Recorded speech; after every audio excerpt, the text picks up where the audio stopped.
répondu à un concours international pour la réalisation donc, de l'hôtel JW Marriott à Manama, donc au royaume de Bahreïn. C'est un hôtel de 400 chambres, donc c'est une tour de 200 mètres, qui intègre aussi des fonctions de congrès, un spa, des restaurants et des activités de commerce. Notre différence, ce qui a, à mon avis, séduit le maître d'ouvrage, c'est qu'on a apporté une certaine fraîcheur sur ce type de programme,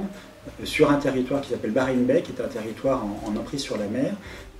Un des points particuliers du projet est justement de ne pas avoir de podium, de ne pas avoir un socle, mais plutôt d'avoir une topographie. Et on intègre tout le centre de congrès, les espaces de réception, dans une dune reconstituée, mais qui permet d'assurer la continuité du sol, et pas justement avoir la rupture podium, tour, par rapport à l'environnement. Pour un hôtel 5 étoiles de ce niveau de gamme, la dimension unique et l'expérience utilisateur est complètement centrale. Tout ce travail à différentes échelles, à l'échelle du rooftop, à l'échelle domestique et au niveau des espaces d'accueil, a été prolongé et amplifié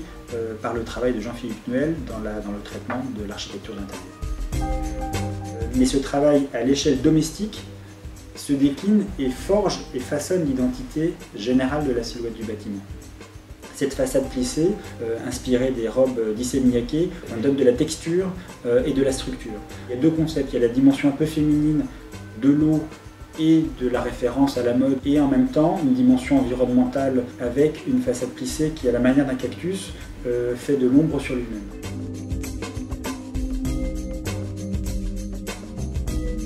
La double courbure de la façade répond à la fois au fait de créer pour les chambres des vues panoramiques, et à la fois en coupe, la courbe dans l'autre sens permet de créer une protection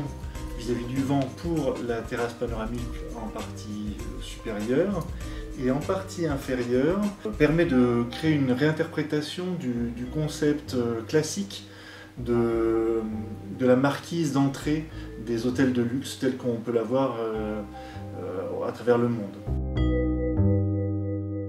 Pour faire face à la complexité géométrique et aboutir la conception, on a travaillé en BIM de façon paramétrique, et on a géré donc l'ensemble des paramètres à travers un programme qui a permis de gérer les 7500 panneaux de façade et de tester de manière itérative les différentes configurations possibles.